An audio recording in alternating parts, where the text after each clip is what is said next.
Good morning. This is Casey Jenkins, Vice President of McCormick Investor Relations. Thank you for joining today's fourth quarter earnings call. To accompany this call, we've posted a set of slides at ir.mccormick.com.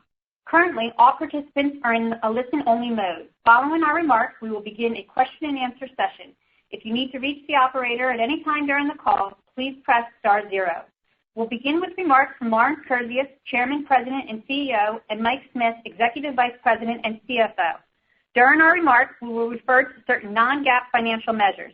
These include information in constant currency as well as adjusted operating income, adjusted income tax rate, and adjusted earnings per share that exclude the impact of special charges as well as the net non-recurring income tax benefit associated with the December 2017 U.S. tax reform legislation and, for 2018, transaction and integration expenses related to the acquisition of our Frank's and French's brand. Reconciliations to the GAAP results are included in this morning's press release and slides. In our comments, certain percentages are rounded. Please refer to our presentation, which includes the complete information. In addition, as a reminder, today's presentation contains projections and other forward-looking statements. Actual results could differ materially from those projected. The company undertakes no obligation to update or revise publicly any forward-looking statements, whether because of new information, future events, or other factors. As seen on slide 2, our forward-looking statement also provides information on risk factors that could affect our financial results. It is now my pleasure to turn the discussion over to Lawrence. Thank you, Casey. Good morning, everyone. Thanks for joining us. Starting on slide 4, our fourth quarter results completed a year of solid financial performance. We drove solid sales, adjusted operating income, and adjusted EPS growth, as well as operating margin expansion, while continuing to make targeted investments and fuel future growth. We delivered substantial cost savings at our 8th consecutive year of record cash flow. Our sales growth and focus on profit realization drove strong financial results across both our Consumer and Flavor Solutions segments and reflects the successful execution of our strategies and the engagement of our employees around the world. We have a broad and advantaged global flavor portfolio, as seen on slide 5, which continues to position us to meet the demand for flavor around the world and grow our business. This morning, you will hear about our 2019 accomplishments, which were driven by successes across the portfolio.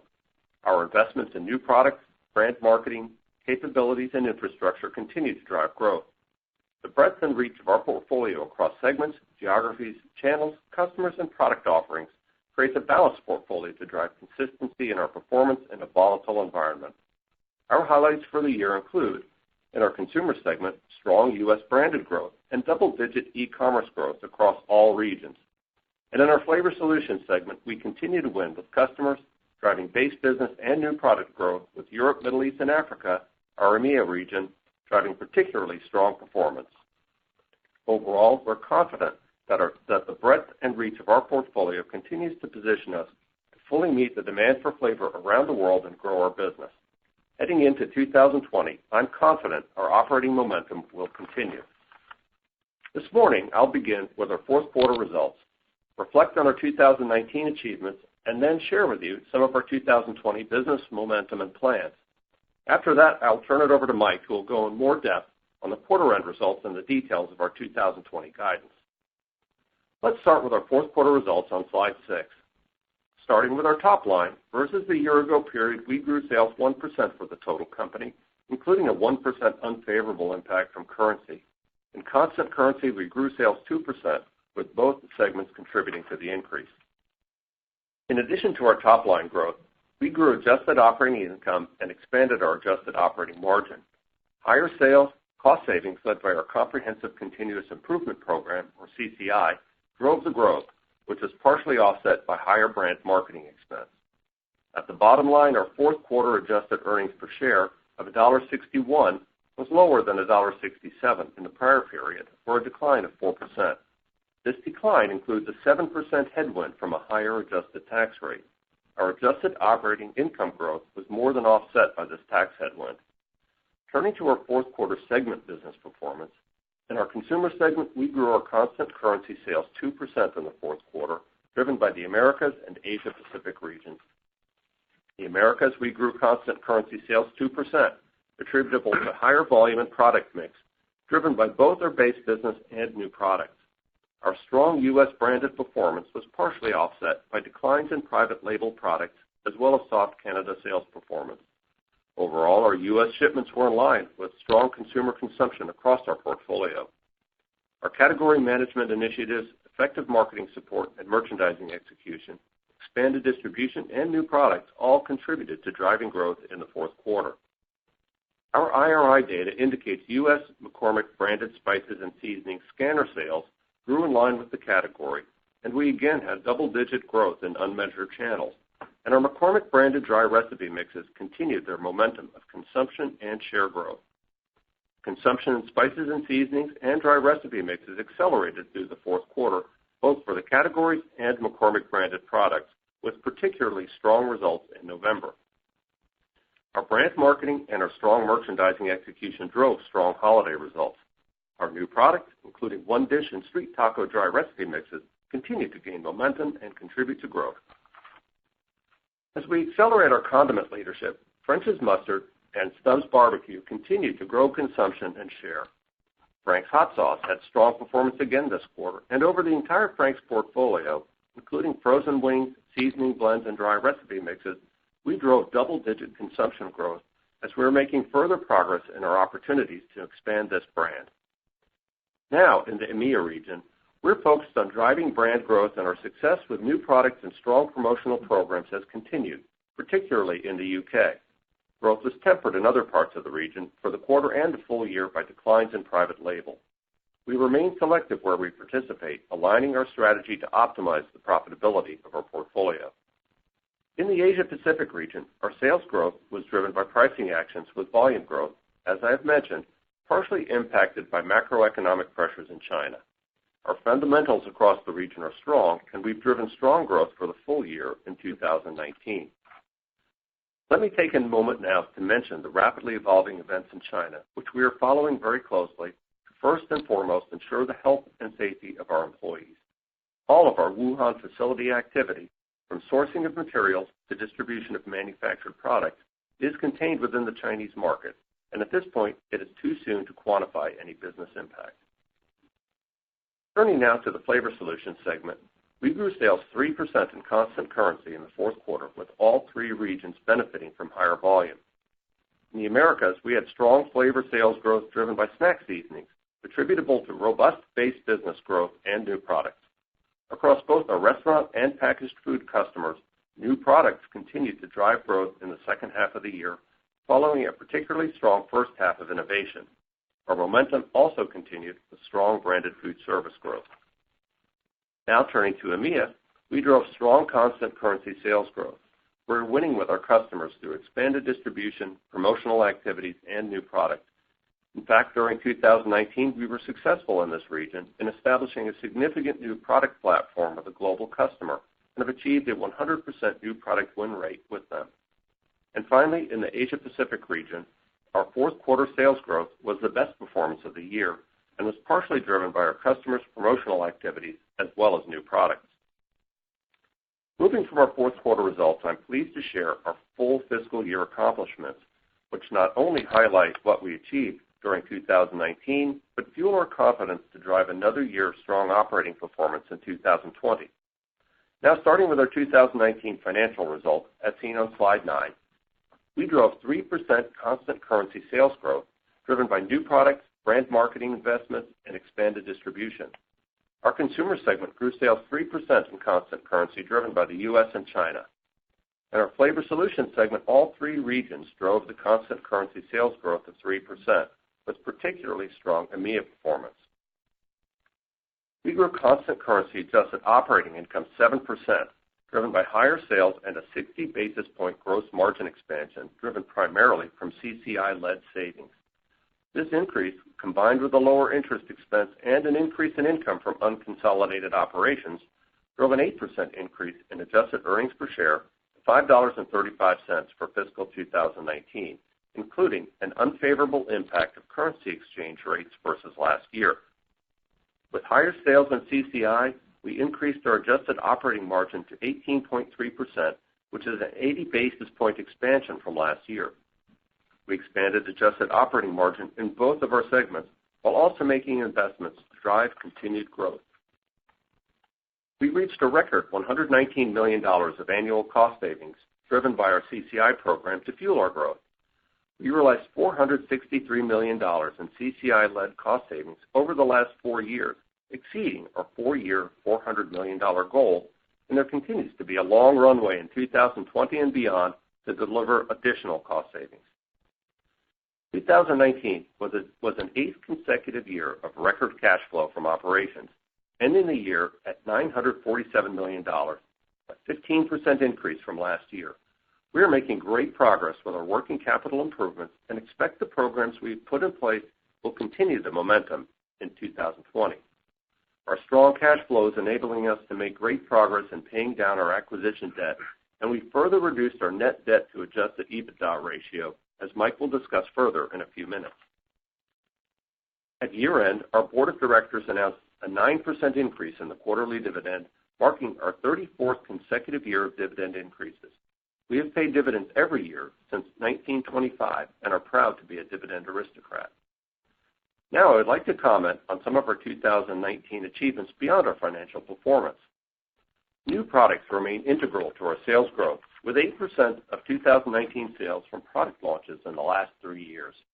In our consumer segment, where new product innovation differentiates our brands and strengthens our relevance with our consumer, our robust 2019 launches across all regions accelerated our new product growth rate, and we're excited about the momentum they are building. In our Flavor Solutions segment, we're capitalizing on our differentiated culinary foundation, customer collaboration, and technology platform. We realized particularly strong new product sales growth in 2019 with packaged food companies, while new product growth with quick service restaurants was tempered due to a stronger core item focus, particularly in the APZ region, which we mentioned throughout the year.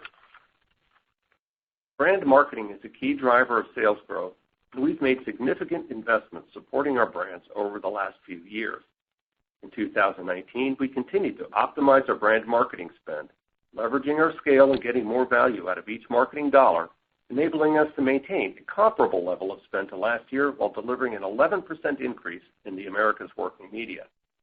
Our marketing excellence organization drove greater speed, quality, and effectiveness across our programs, notably in our digital marketing. In 2019, our digital leadership was recognized again by Gartner L2 Research. McCormick is ranked number 1 on their Digital IQ Index for food and the only food brand to earn the title of Genius, their top distinction. This marked our 6th consecutive year in the top 5 ranking of over 100 food and beverage brands on the effectiveness of our digital, website, social media, e-commerce, and mobile platforms. Our investments and resources across e-commerce are also paying off. We're delivering global growth and have positioned ourselves for future acceleration. We drove double-digit sales growth in all regions, resulting in global e-commerce growth of 44%, driven by both strong pure play and omni-channel performance. We're making measurable progress toward our 2025 sustainability goals, and just last week issued our most recent purpose-led performance report. We're being recognized for our efforts. During 2019, we were recognized for the 3rd consecutive year as a Diversity Inc. Top 50 company, and at the recent 2020 Davos World Economic Forum, Corporate Knights ranked McCormick in their 2020 Global 100 Most Sustainable Corporations Index as number 1 in the food products industry for the 4th consecutive year. Just last week as well, we announced the election of Anne Brahman to our board of directors. Anne is currently the CFO of Nordstrom with extensive financial and leadership experience and brings an exciting new background to the board in digital e-commerce and online retail shopping. Anne's history of driving growth and productivity for companies with leading brands, as well as her broad financial expertise, makes her a great fit for McCormick. We look forward to Anne further strengthening the impressive group of leaders that comprise our board.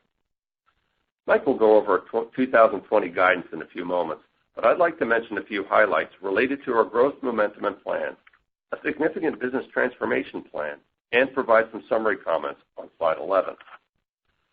At the foundation of our sales growth rate is the rising global consumer demand for great taste and healthy eating.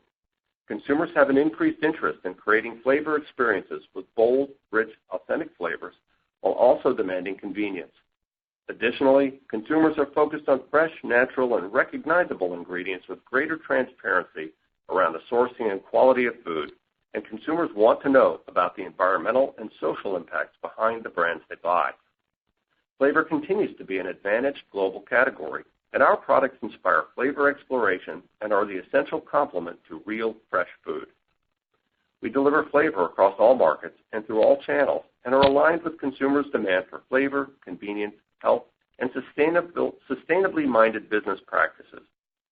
Our alignment with these long-term trends, our breadth and reach, combined with our execution of effective strategies, positions us well to meet increased consumer demand, both through our products and through our customers' products, and bolsters our confidence to drive sales growth across both segments. Across our consumer segment, our 2020 plans include to further drive our undisputed leadership in spices and seasonings, accelerate our condiment global platform, and fuel our growth in emerging markets and channels, as well as an on-trend, fast-growing platforms. With our investments in brand marketing, category management, analytical capabilities, and new products, as well as our drive to strengthen our connection with the consumer, we expect to drive further sales growth.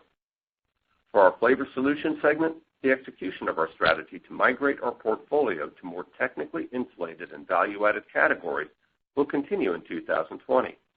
With top-line opportunities gained from our global investments to expand our flavor scale, as well as with our momentum in flavor categories such as savory products and beverages, and in branded food service, we expect to realize further results from this strategy.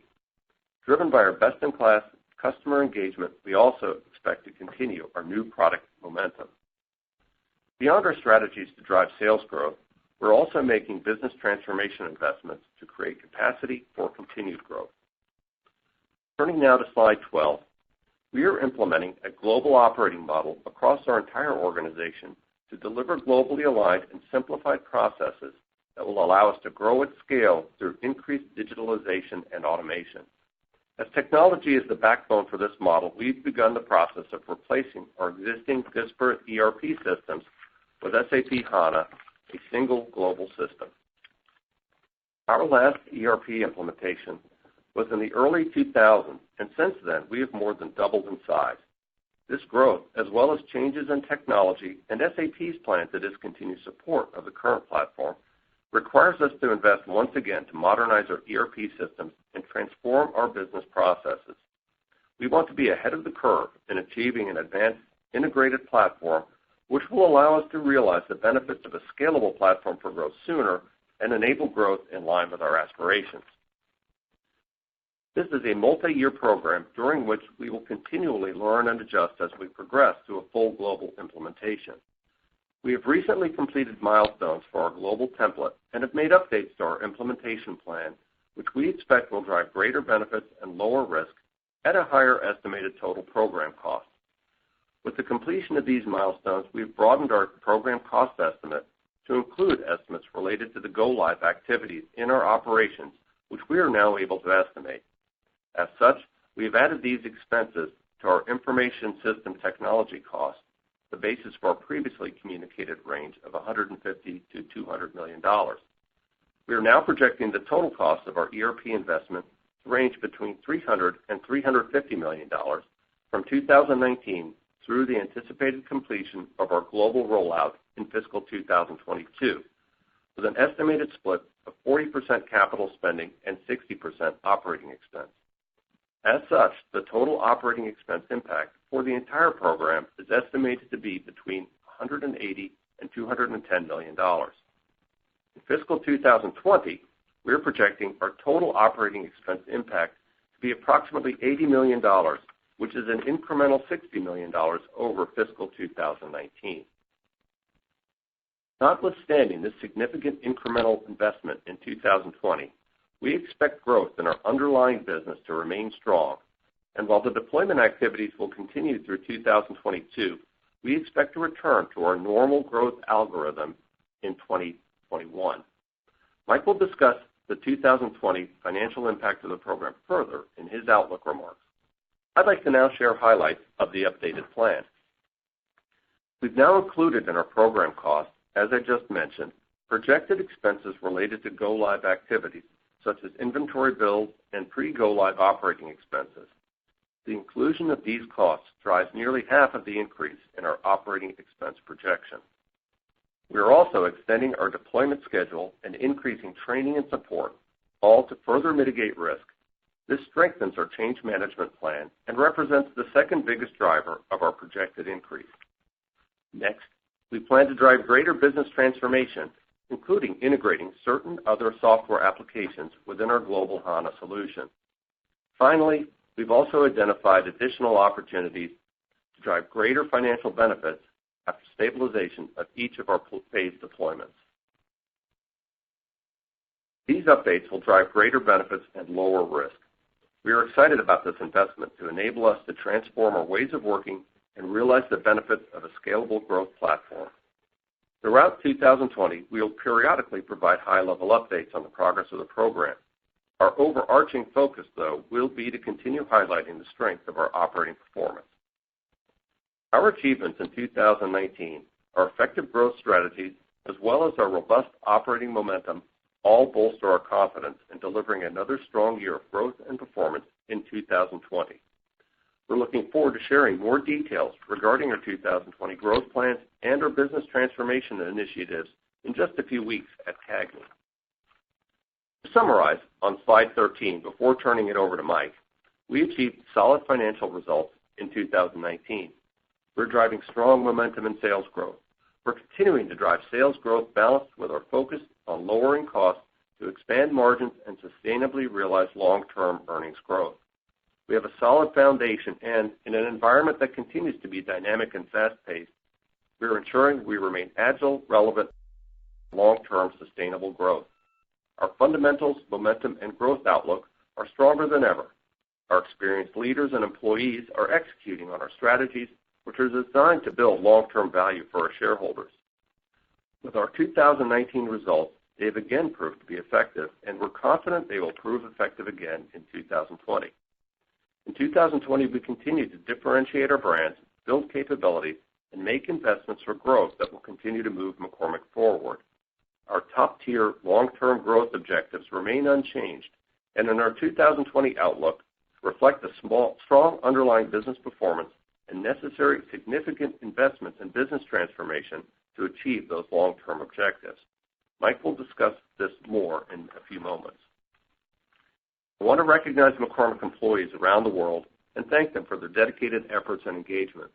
The collective power of our people drives our momentum and our success. With this power and our effective strategies, we are well positioned to achieve continued growth in 2020 while also driving transformation to fuel growth into the future. Thank you for your attention, and it is now my pleasure to turn it over to Mike for additional remarks on our 2019 financial results and the details on our 2020 guidance. Thanks, Lawrence, and good morning, everyone. I will now provide some additional comments on our fourth quarter performance and full year results, as well as detail on our 2020 outlook. Starting on slide 15, during the fourth quarter, we grew sales 2% in constant currency, driven by both our Consumer and Flavor Solutions segments. The Consumer segment grew sales 2% in constant currency. This growth was driven by the Americas and Asia Pacific regions. On slide 16, Consumer segment sales in the Americas rose 2% in constant currency versus the fourth quarter of 2018. This increase was driven by strong U.S. branded growth, partially offset by declines in private label products and soft Canada sales performance. In EMEA, constant currency consumer sales were down 1% from a year ago, primarily due to declines in private label products. We grew consumer sales in the Asia Pacific region 3% in constant currency, driven by pricing and promotional activities. Sales growth in India was strong due to e-commerce and holiday promotional activity. Turning to our Flavor Solutions segment in slide 19, we grew fourth quarter constant currency sales 3%, driven by continued strength in our EMEA region. In the Americas, Flavor Solutions constant currency sales increased 3%, driven by new products and base business growth, with continued momentum in snack seasonings and branded food service. In EMEA, we grew Flavor Solutions sales 5% in constant currency. Sales growth to quick service restaurants and packaged food companies was driven by new products, base business volume growth, and pricing. In the Asia Pacific region, Flavor Solutions sales grew 2% in constant currency, as higher sales to quick service restaurants were partially driven by the timing of their promotional activity.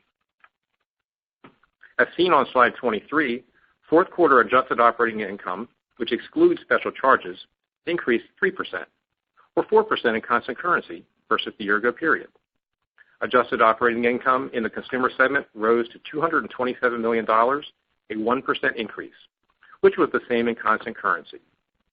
In the Flavor Solutions segment, adjusted operating income rose 11% to $76 million, which in constant currency was a 12% increase.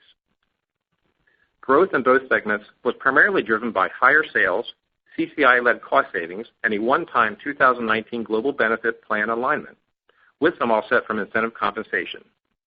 Incentive compensation was partially due to and offset by favorable results realized below operating income, such as interest expense and income from unconsolidated operations. In the consumer segment, a 7% increase in brand marketing versus the fourth quarter of last year unfavorably impacted the consumer adjusted operating income growth. Flavor Solutions growth was favorably impacted by product mix. For the fiscal year, the increase in adjusted operating income in constant currency was 7%, and we expanded adjusted operating income margin 80 basis points, with both segments contributing to the growth. In constant currency, the consumer segment grew adjusted operating income 7%, while the Flavor Solutions segment grew adjusted operating income 5%. As seen on slide 24, gross profit margin expanded 120 basis points in the fourth quarter versus the year-ago period, as we had planned, and for the full year expanded 60 basis points, driven by CCI-led cost savings. Our selling, general, and administrative expense, as a percentage of net sales, increased by 80 basis points from the fourth quarter of 2018. Leverage from sales growth and CCI-led cost savings were more than offset by increases in both planned brand marketing and additional incentive compensation expense. Turning to income taxes on slide 25, our fourth quarter adjusted effective tax rate was 24.7%, as compared to 19% in the year-ago period. Our fourth quarter adjusted rate in the year-ago period was favorably impacted by discrete items, principally a higher level of stock option exercises. For the full year, our adjusted tax rate was 19.5%, which was comparable to 2018. Income from unconsolidated operations increased 7% in the fourth quarter of 2019 and 18% for the full year, with strong performance by our McCormick de Mexico joint venture driving both comparisons. For 2020, we expect a mid to high single-digit increase in our income from unconsolidated operations. At the bottom line, as shown on slide 27, fourth quarter 2019 adjusted earnings per share was $1.61, as compared to $1.67 for the year-ago period. The decline was mainly due to a higher adjusted income tax rate versus last year, with partial offsets from higher adjusted operating income and lower interest expense. And this comparison also includes an unfavorable impact of currency rates. On slide 28, we summarize highlights for cash flow and the year-end balance sheet. Our cash flow provided from operations ended the year at a record high of $947 million compared to $821 million in 2018. For the fiscal year, our cash conversion cycle was significantly better than the year-ago period, down 22% or 12 days, as we executed against programs to achieve working capital reductions. We returned a portion of this cash flow to our shareholders through dividends and paid down debt, reducing our acquisition debt during the fiscal year by $436 million. Of our $1.5 billion in acquisition-related term notes, we have now paid down $1.25 billion, and we finished the year with a net debt to adjusted EBITDA ratio of 3.4 times. Our capital expenditures were $174 million in 2019 and included initial spending related to the transition of our ERP platform, as well as growth and optimization projects across the globe. In 2020, we expect our capital expenditures to be higher than 2019 to support our investments to drive growth, including our ERP business transformation investment. As of year-end, $32 million remained of a $600 million share repurchase program that was authorized by our board of directors in March 2015. An additional $600 million share repurchase program was authorized by our board of directors in November 2019. We expect 2020 to be another year of strong cash flow, driven by profit and working capital initiatives. And our priority is to continue to have a balanced use of cash, making investments to drive growth, returning a significant portion to our shareholders through dividends, and to pay down debt. Let's now move to our current financial outlook for 2020 on slides 29 and 30. We are well positioned for another year of underlying solid performance with our broad and advantaged flavor portfolio, effective growth strategies, and focus on profit realization. As Lawrence mentioned, in 2020, we expect adjusted operating income and adjusted earnings per share growth to reflect strong underlying business performance, offset by significant incremental investment associated with a business transformation, our ERP replacement program, and a higher projected effective tax rate. We also expect there to be a minimal impact of currency rates. At the top line, we expect to grow sales 2% to 4%. This increase is expected to be entirely organic growth, as no incremental impact from acquisitions is planned, and will be driven primarily by higher volume and product mix from new products, expanded distribution and brand marketing, as well as the impact of pricing, which in conjunction with cost savings is expected to offset anticipated mid-single-digit inflationary pressures. Our 2020 gross profit margin is expected to be 25 to 75 basis points higher than 2019, in part driven by our CCI-led cost savings. Our adjusted operating income growth rate, excluding the incremental business transformation impact, reflects expected strong underlying business performance driven by sales growth and is projected to be a 5% to 7% increase from $979 million.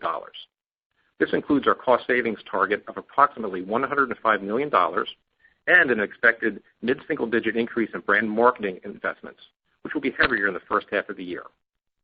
As Lawrence mentioned earlier, we are projecting an incremental operating expense impact of $60 million versus 2019 related to our ERP replacement program. This impact lowers our adjusted operating growth rate by 600 basis points, resulting in our total expected adjusted operating income to be comparable to 2019, plus or minus 1%. We expect the ERP expenses to be higher in the second half of the year. Our 2020 adjusted effective income tax rate is projected to be approximately 22%, based upon our estimated mix of earnings by geography, as well as factoring in a level of discrete impacts, the most significant of which occurred during the first quarter of 2020, related to a refinement to our entity structure. For the remaining quarters, we estimate a tax rate of 23%, thus driving our full-year outlook of 22%. This outlook versus our 2019 adjusted effective tax rate is approximately a 300 basis point headwind to our 2020 adjusted earnings per share growth. Our change in projected 2020 adjusted earnings per share from 2019 is expected to be driven by strong underlying business performance growth of 7% to 9%, the unfavorable tax headwind I just mentioned, and an estimated unfavorable 700 basis point impact from our incremental ERP investment. Our guidance range for the adjusted earnings per share in 2020 is $5.20 to $5.30, compared to $5.35 of adjusted earnings per share in 2019. In summary, we are projecting strong underlying business performance in our 2020 outlook, offset by a significant incremental ERP investment associated with business transformation and a higher projected effective tax rate. Turning to slide 31, I want to discuss our track record of achieving our constant currency long-term financial objectives. As we have said, our long-term sales growth objective is 4% to 6%, with base business, new products, and acquisitions each contributing a third. Additionally, our long-term objective is to grow adjusted operating income 7% to 9%. This, coupled with our approach to capital allocation, results in a long-term adjusted earnings per share growth objective of 9% to 11%. Given there is variability in our business from year to year, especially related to transformational events, we evaluate our performance against these objectives over several years. With that said, a review of our 5-year compounded annual growth rates, which includes our 2020 guidance, projects that our 5-year compounded annual sales and adjusted operating income growth rates are expected to exceed our long-term objectives. Additionally, our adjusted earnings per share performance is also in line with our long-term objective. On a final note, while we have a significant transformational investment in 2020, we expect to return to our normal growth algorithm in 2021. As Lawrence mentioned, our foundation is strong, our strategy is effective, and we are generating results in line with our objectives. I'd like to now turn it back to Lawrence for some additional remarks before we move to your questions. Thank you, Mike. Now that Mike has shared our financial results and outlook in more detail, I'd like to recap the key takeaways as seen on slide 32. We delivered solid organic sales, adjusted operating profit, and adjusted earnings per share growth in 2019. We expanded adjusted operating profit margin and drove strong results in both segments. Our 2020 outlook reflects strong operating performance driven by our solid foundation, continued strong momentum, and the successful execution of proven growth strategies. Our underlying business is robust, with offsetting impacts from an incremental business transformation expense and a significant tax headwind. We're confident that 2020 will be another successful year, and we will continue to build long-term value. Importantly, we are continuing to deliver differentiated results while significantly investing for growth to build the McCormick of the future. We'll share more about these transformation investments at CAGNY in a few weeks. Now let's turn to your questions. Thank you. At this time, we'll be conducting a question and answer session. If you'd like to ask a question, please press star 1 on your telephone keypad, and a confirmation tone will indicate your line is in the question queue. You may press star 2 if you'd like to remove your question from the queue. For participants using speaker equipment, it may be necessary to pick up your handset before pressing the star keys. Thank you. And our first question comes from the line of Andrew Lazar with Barclays. Please proceed with your questions. Good morning, everybody. Morning, Andrew. Morning, Andrew. Hi there. Just one quick one on ERP and then just one on private label. With ERP, I guess, on the operating expense piece, I think as you mentioned, the cost is now expected to be about, I think, $195 million at the midpoint versus the 60 to 80 before, given the go-live piece that you mentioned. So as we think ahead to fiscal 21, it seems like there's likely still another incremental step up on operating expense, where previously maybe fiscal 20 was expected to be the bulk of the investment. So in your comment around, getting back to the algorithm in 21, is it that a big chunk of one-time expense from 20 goes away, and then you've got an incremental expense in 21? Or I'm trying to get a sense of what the offset is to that incremental cost in 21. Hey, Andrew, let me start, and then I'll also let Mike comment on that. So that's a great question and a great thing to clarify. So it is still our expectation that 2020 is the peak and the ramp-up of the expenses from business transformation and ERP. We don't have a real roll-off of those expenses in 21. They continue at a high expense level, and so but the ramp-up is done, and so we expect to be back to algorithm in 2021, really all in. And then those expenses start to ramp. Those expenses ramp down in 2022. So I hope that's clarifying. Mike, did I? Yeah, in 2020 we'll have expenses for the pilots, as we mentioned, and also it's our heavy investment year. We really 2022 and 2023 is when we get the wind down and the benefits really kick in for us. Okay. In 2020 we have to build. We've got to build the whole global template and stand it up. And when we go live with our pilots, we actually have to start depreciating and realize all the expense of that. Gotcha. And does ERP, by the way, I don't think this is the case, but would an implementation of a program like this impact sort of ability to integrate acquisitions at all, or is that really a separate aspect? I think that's a separate aspect. Our priority, of course, is growth, and so if we had an attractive asset that we wanted to buy, we would adjust our ERP plans in order to accommodate it. So we've been thoughtful about that internally, and we don't believe that it would interfere with our ability to do an acquisition of the right asset, whether it be a bolt-on or a large one. Great. And then just quick on private label. You talked about some of the weakness in private label in Consumer Americas. And I guess I'm just trying to get a little more perspective or color around that, whether it was a one-off, like particular retailer thing. Was it McCormick losing private label share or overall private label slowing? I'm trying to get a sense of this is something we think about as you move through into 2020 or somewhere more of a one-off. Not that it's a bad thing for margins, of course, but. Right. Yeah. So exactly. So well, that's actually part of the answer. So the private label was one of the factors in Q4 that was down, and we talked about it in Q3. It was up. And I would think that this is just the kind of the normal ebb and flow of this business. Private label is not as strong as it was a year ago, and you can see that through the consumption data, and that's reflected in our performance as well. And I think this is more of a kind of a normal ebb and flow in that part of the business. We are selective about where we participate, and so there are always a level of wins and losses. We want to participate in private label where it's a strategic value to us, and also where it's frankly it's profitable.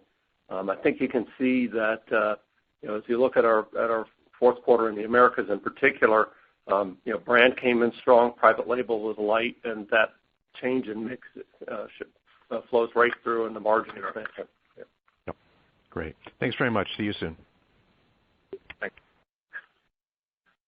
Our next question is from the line of Ken Goldman with J.P. Morgan. Please proceed with your questions. Hi, good morning, and thank you. Hey, Ken. Hi, I just wanted to ask, I know it's way too early to talk about the impact of coronavirus, but I wanted to make sure that maybe I had my facts straight on it. So can I ask a couple questions on, maybe exactly what what your setup is there? I think you have one plant in Wuhan. I don't think it's two. I think it's one. Is that correct? That's correct. And I guess the follow-up would be, is that plant operating today, and is there any way for us to sort of quantify how much that contributes to your sales or EBIT, and can the other plants maybe pick up some of the slack if that plant doesn't happen to be operating? I just wanted to kind of get some of the lay of the land there to how to think about that. So I'll say a few words about this. Of course, our concern first and foremost is for the health and safety of our employees and around product safety. So I want to emphasize that a lot of our efforts and responses are directed to that. We don't disclose our China sales specifically, but we do talk about we do as you know, anything that's over 10% we do have to spell out. And so while China is a large country for us, it's our largest after the U.S. It's less than 10% of our sales, and quite a bit less than 10% of our profitability, even though that is a profitable business. I think it's too early to really know what the impact is going to be on us. We've got 3 plants in China. One is in Shanghai, one in Guangzhou, and one in Wuhan. Right now, all of them are closed. It's the Chinese New Year holiday. They closed in the normal course of business, actually before all the government restrictions were put in place. So this was a very orderly, planful shutdown for their regular holiday season. Normally there's about a 10-day shutdown period for the Chinese New Year. If everything was normal, they'd have reopened for business on February 2nd, along with the rest of the country. Sorry, February 3rd, I think it's the Monday, for resumption of shipments, and that's actually the date that the government has put out for most of the country to reopen operations. The city of Shanghai has put in a special restriction saying that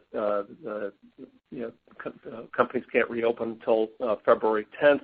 But other than that, there's really no new news for us, and so far it's not a business interruption.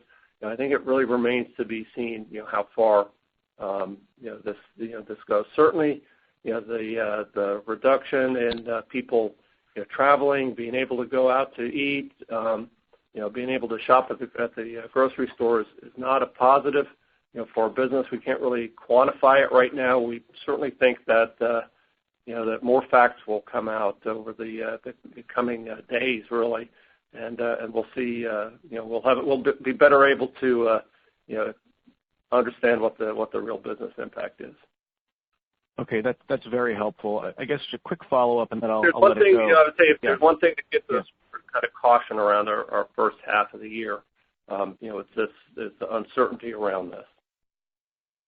No, that's exactly where I was going to go. Is it safe to say that your guidance includes a little bit of conservatism just because of the uncertainty, or is it really just so uncertain that it's not worth even estimating at all in your numbers?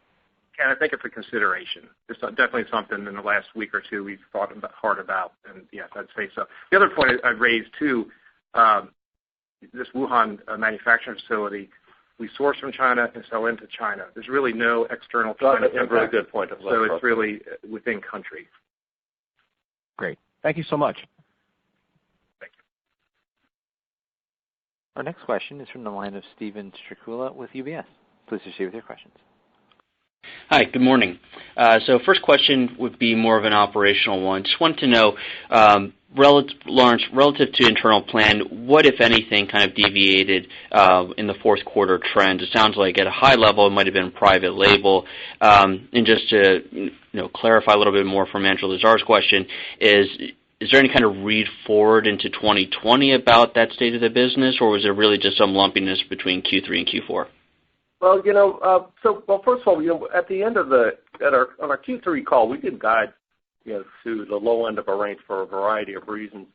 We talked about some unseasonable weather impact and a warehouse transition in our flavor solution side on the Americas part, and those factors did spill into Q4, really in the September time frame in particular. So we did come in a little light, due to those factors, rolling forward, especially in September, and some softness in private label in Canada that we mentioned in our prepared remarks.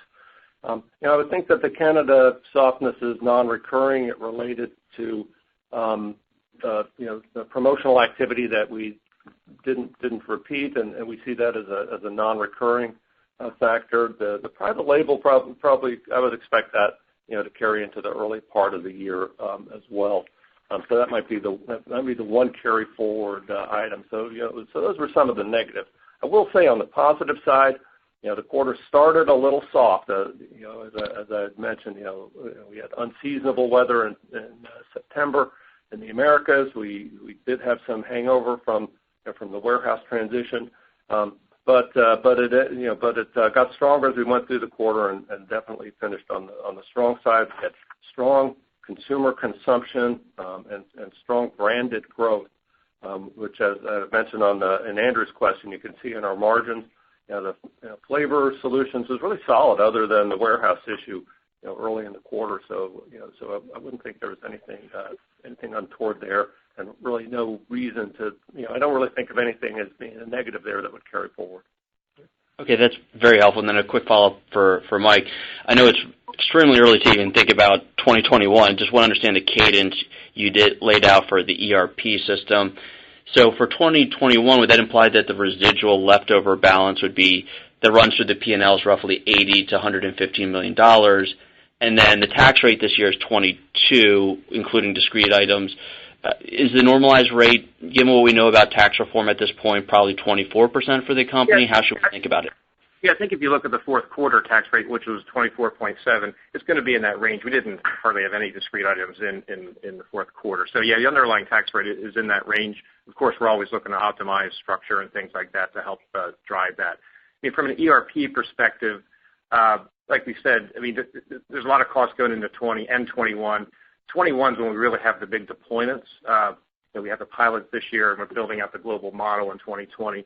Then I think of it, those are the big years. We'll have some expenses out into 22 and 23 as we bring up some of the other regions, but they'll fall off pretty rapidly.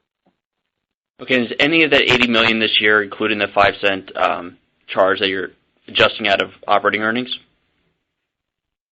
Oh, special charges? No. None of this program is going through special charges. This is all just falling right through the P&L normal GAAP. Very helpful. Thank you. Thanks. The next question is from the line of Alexia Howard with AllianceBernstein. Please proceed with your questions. Good morning, everyone. Morning, Alexia. So I've just got two quick ones. The operating income trends between consumer and flavor solutions, it was up very modestly this quarter in consumer, but up double digits in the flavor solution side. Just wondering, will the brand marketing investment continue to pressure margins in the consumer side? And can the margins in the food flavor solution side of things continue to expand like this so that they continue to converge over time? And then I have a follow-up. Thank you. Yeah, Alexia, this is Mike. We saw in the second half of the year our Flavor Solutions margins did improve. We had a tough comparison in the first half because of transactional FX rates. Those did ease in the second half, like we talked about earlier in the year. So we do see those favorable trends continue. As FX is really for 2020 is going to be a neutral impact versus negative 2-ish% in 2019. So that's a favorable trend there. And we do see continued optimization of our portfolio, more value-added products and Flavor Solutions to help drive margins upward. On the consumer side, I mean, this year we kind of took, in 2018, our advertising increased about 18%. So in 2019, we basically have spent comparable. We decided, we're going to optimize our spend, formed a marketing excellence program, and even though our A&P spending was flat, our working media was up double digits. So we really got the optimization there. And we also changed, we skewed it. So if you recall, in the first half we were below a year ago. In the second half we were above, and that's what you're seeing in the fourth quarter operating income, coming through is a, kind of a, I won't say hoarded it, but we did skew the A&P towards the fourth quarter where it, frankly, where it has the highest ROI. And you'll see in the next year, as we said in the prepared remarks, we're going to upspend A&P. The comparison's easier in the first half of the year. We'll have increases in A&P a little above our total year guidance. Great. And very favorable return on it. We measure this. It's really effective. Great. And as a follow-up, acquisitions. I think in previous commentary you'd said you were looking internationally and possibly at the Flavor Solutions side of things.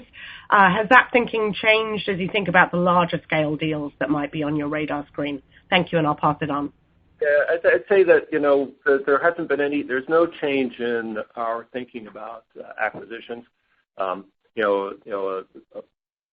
If we were to do a bolt-on size acquisition, that contributed to our international business to kind of balance out the skew that we've got towards the Americas right now, that would be a plus.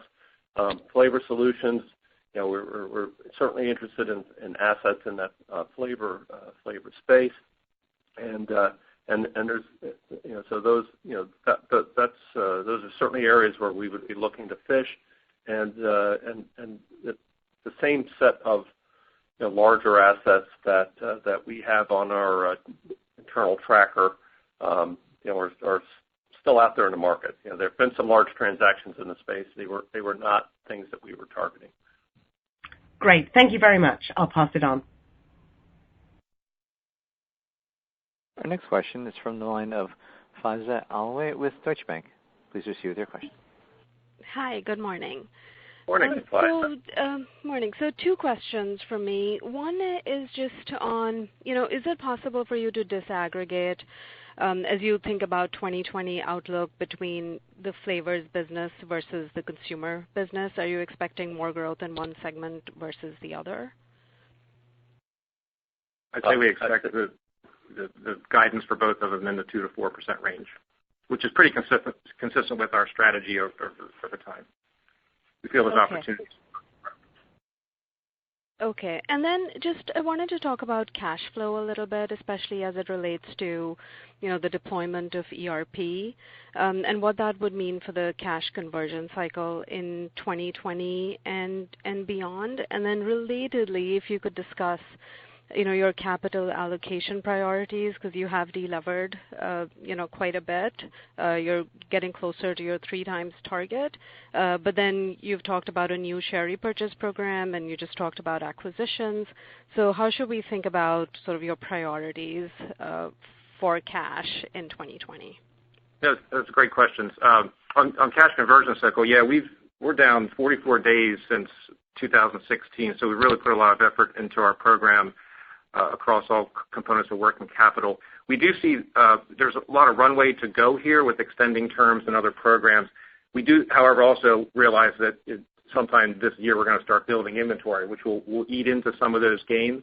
But I think the opportunities overall still do outweigh some of that inventory build. I don't want to give you a cash conversion cycle forecast. I don't want to get into that much detail, but we still do think there's some opportunities. And the nice thing is once we get these go-lives behind us, we do think there's a lot of benefits from a working capital perspective from being on one global system. So, that's part of the return that we're expecting from our ERP investment, quite frankly. From a capital allocation perspective, you're right, we're down to 3.4 times debt to EBITDA. We're going to continue paying down debt this year in the absence of M&A targets, as we promised.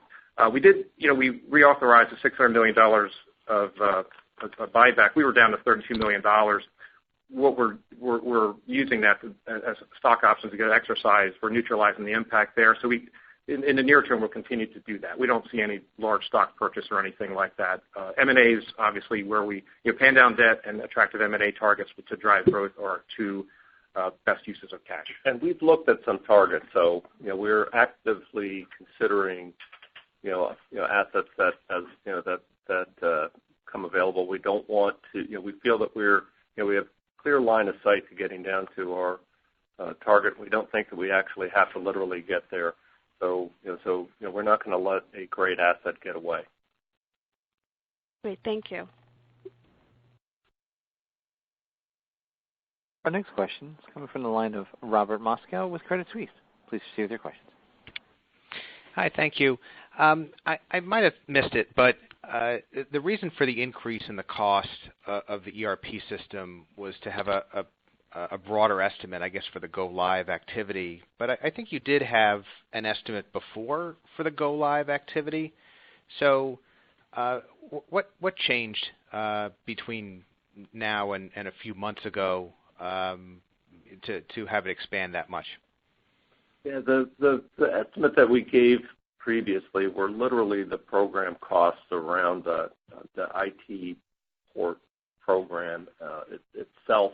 They did not include the broader business impact and preparation of the business, which we're now giving quantification of and guiding to, and really building all of the costs associated with building and holding inventory and business preparation is about 50% of the increase in the OpEx component that we're talking about here, and our concern here is really to make sure that we have a smooth go live without any disruption to our customers and to mitigate risk around these go lives. It would be our hope that they go smoothly, and we've got a lot of experience in going live with SAP.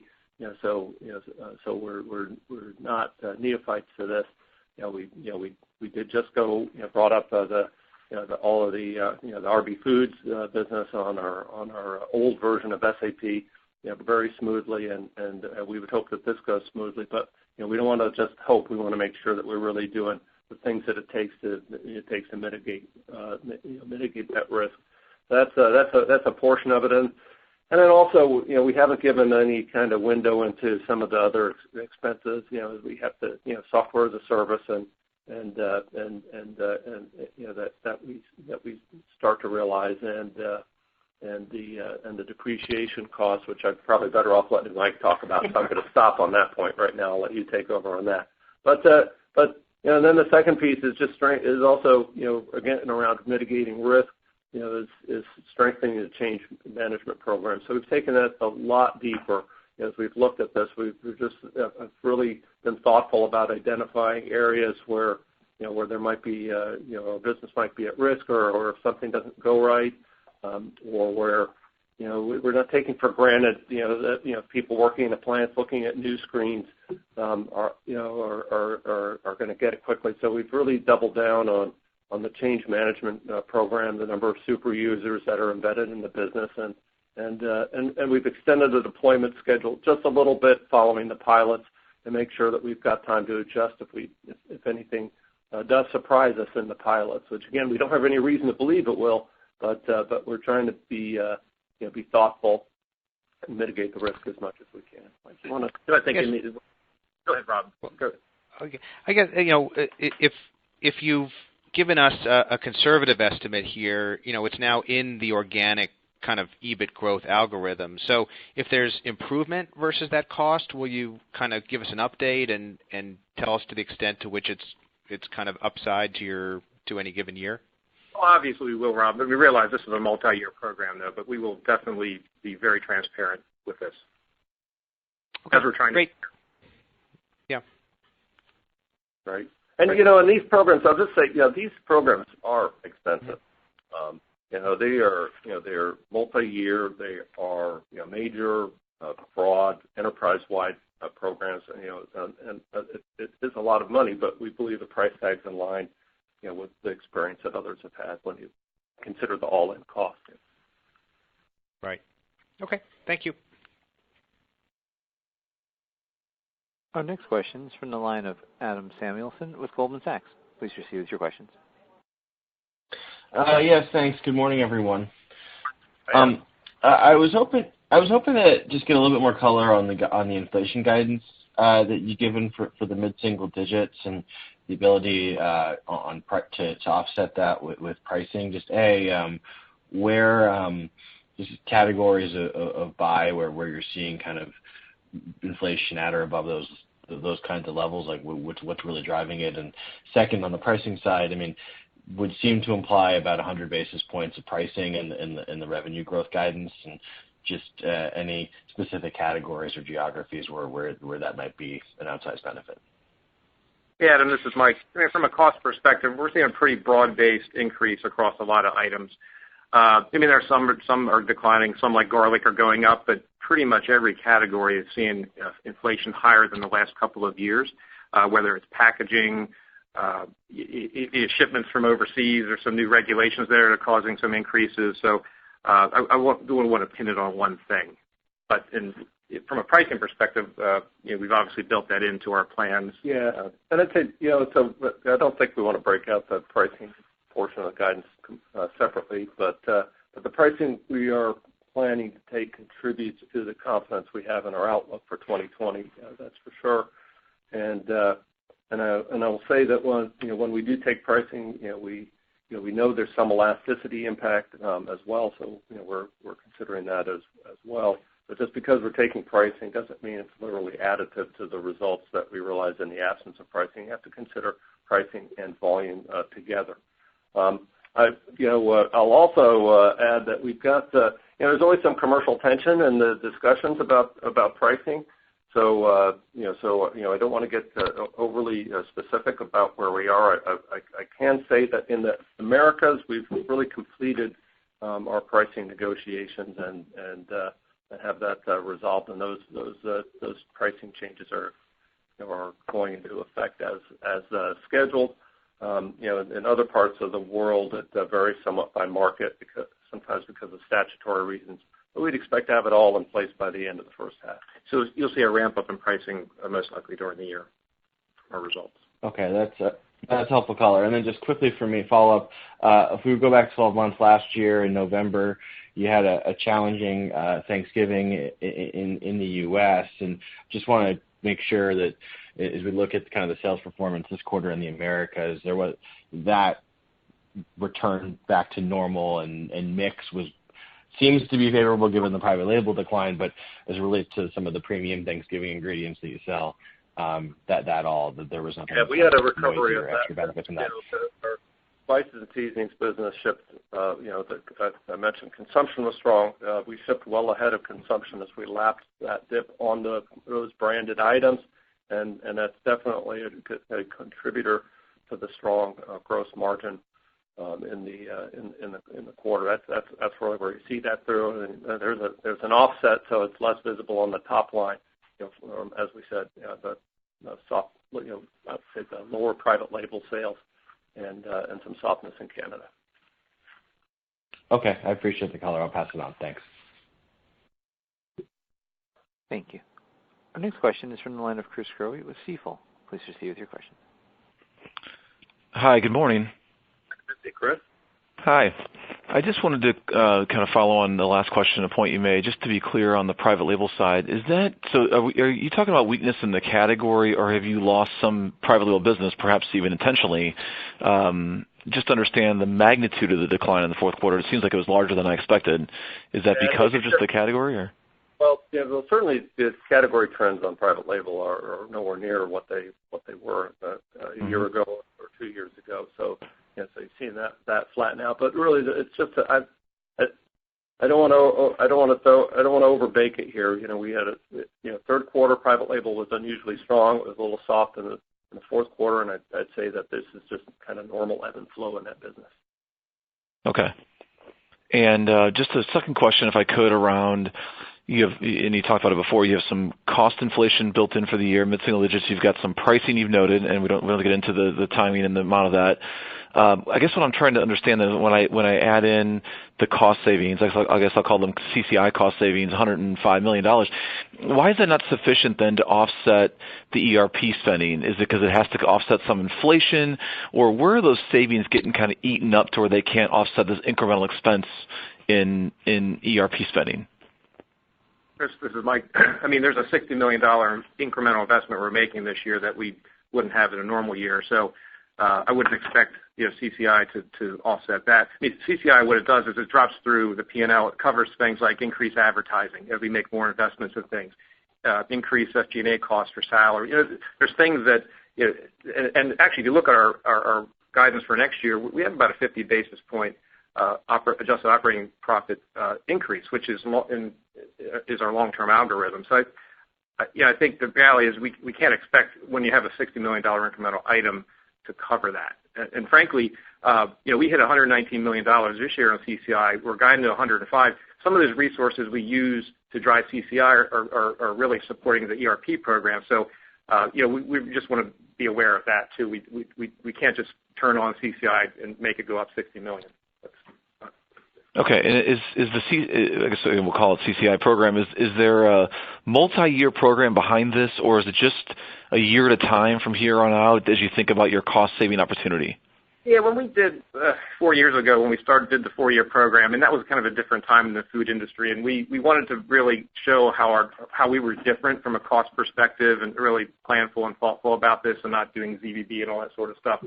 At this point, it's a year-by-year process, but it has there's a long-term plan to it. There's programs setting a multi-year. And things like ERP, that will generate savings in 22, 23 that are built into our internal, we have an internal program, but we don't talk about that externally. We'll give you the yearly buckets as we get the guidance. Okay, got it. Thank you. Our next question is from the line of Peter Galbo with Bank of America. Please proceed with your questions. Hey, good morning, Lawrence and Mike, and thanks for taking the question. Just two really quick cleanup ones for me. Mike, I know you had said CapEx for 2020 to be up over 19. I don't know if there's any way to quantify that more. Yeah. And then go ahead. In the 10K, it's $265 million. It's a round number. $265 million. Okay, got it.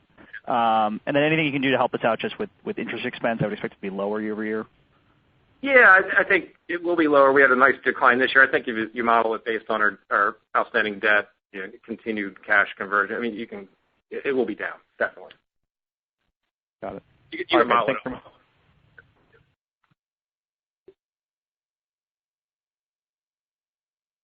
Thank you. Our final question is coming from the line of Rob Dickerson with Jefferies. Please proceed with your questions. Great. Thank you very much. A couple of questions. Good morning. I guess just the first question, just to clarify on the transformation expenses over the next 3 years, it sounds like what you're saying is, yes, there's the ramp, this fiscal year, and then just based off the math, it's probably like a similar expense in 21 and 22 as well if we just cut it in half what's remaining. But that might ramp down a little bit as we go through time, and then it's the benefits that offset. Because I guess where there's a little confusion on my end was, well, if we have the numbers and we know what you're saying for this fiscal year, then why wouldn't we just take the remaining and just divide it by the next 2 fiscal years and say, oh, it's just kind of a standardized $60 million run rate per year. It sounds like what you're saying is, oh, no, there are going to be all these benefits to offset that kind of run rate cost. I think we'll start getting benefits in 2022. So you've got to compartmentalize 2020 and 2021 it's a significant investment, increased expenses around the same level of impact on the P&L between 2020 and 2021. And then 2022, there's lesser go-lives, and then the benefits kick in, so you get a nice tailwind in 2022 and 2023. Right? Okay, perfect. mentioned it's like a $60 million run rate. I'm not sure I'm following you on that one, Rob. Oh, sorry. It was I just took the midpoint of the 3 to 350, which is 325, that's not an ongoing cost, right? Yeah. Right. We have okay. A cost here that's like the proverbial pig in the python. Yeah. Okay. Fair. Completely fair. Thank you for clarifying. And then the other question I had was just on private label profitability. I think you said there was just given a little bit of a mix shift, branded private label in the quarter, maybe early this year, but some of that can be margin mix positive. But I swear I've heard you say historically at times that it might depend on what private label that is, because a lot of your private label, it seems like overall, is usually margin mix neutral. It's more of a penny profit piece. So just any clarification as to basically, like, on average, is private label usually a little bit lower margin for you or not? I think overall, you got to understand with private label, we're pretty much focusing on large customers where we get the plant optimization, manufacturing optimizations, and distribution optimization, and it's because we do this whole service for the customer. And from a total margin perspective, the other thing, compared to brand, you don't have things like innovation, marketing, things like that below there. It's still not. We much rather sell brand. That is. And from a gross margin standpoint, there's no doubt that private label is lower. I don't want there to be any misunderstanding about that. Okay. From a return on investment, it's surprisingly close to brand because because these other expenses and it utilizes existing capacities and so on. But private label is certainly low gross margin. Okay, makes complete sense. And then just lastly, in terms of the 2 to 4% on the top line, I know you said you don't really want to break out pricing relative to volumes, but in the prepared or in the press release, you do say that you still expect to grow sales, via increased distribution, brand marketing, et cetera. So, just to be clear, you do expect volumes overall to still be up. It's kind of basic, but that's it. Thanks. We're nodding our heads, which you can't see, but yes, we certainly do. We've got a lot of reasons to believe in our growth plans for 2020. Certainly there's the pricing is an element of it, but we have confidence that we're going to be able to continue to drive our undisputed leadership in spices and seasonings. We see continued growth opportunities in condiment and in global flavor, and particularly in those areas where we've got scale. Notwithstanding the issue in China, which we hope is short term, we think that emerging markets and channels and platforms are a continued growth opportunity. And with all of our programs, and especially with all of the digital e-commerce and social media outreach that we do, we're strengthening our consumer connection. So we have a lot of reasons to believe that our growth plans for 2020 are solid. Okay, super. Thank you. Thank you. I'll now turn the call over to Lawrence Kurzius for closing remarks. Thanks, everyone, for your questions and for participating on today's call. McCormick is a global leader in flavor, and we're differentiated with a broad and advantaged portfolio which continues to drive growth. We have a growing and profitable business, and we operate in an environment that is changing at an ever faster pace. We're responding readily to changes in the industry with new ideas, innovation, and purpose. With a relentless focus on growth, performance, and people, we continue to perform strong globally and build long-term shareholder value. I'm proud of our 2019 financial performance while doing what's right for people, our communities, and the planet, as well as our positive momentum heading into 2020. I'm confident in delivering our 2020 outlook, another year of strong underlying business performance, while making significant investment in business transformation to fuel our growth and build both the McCormick of the future and shareholder value. Thank you.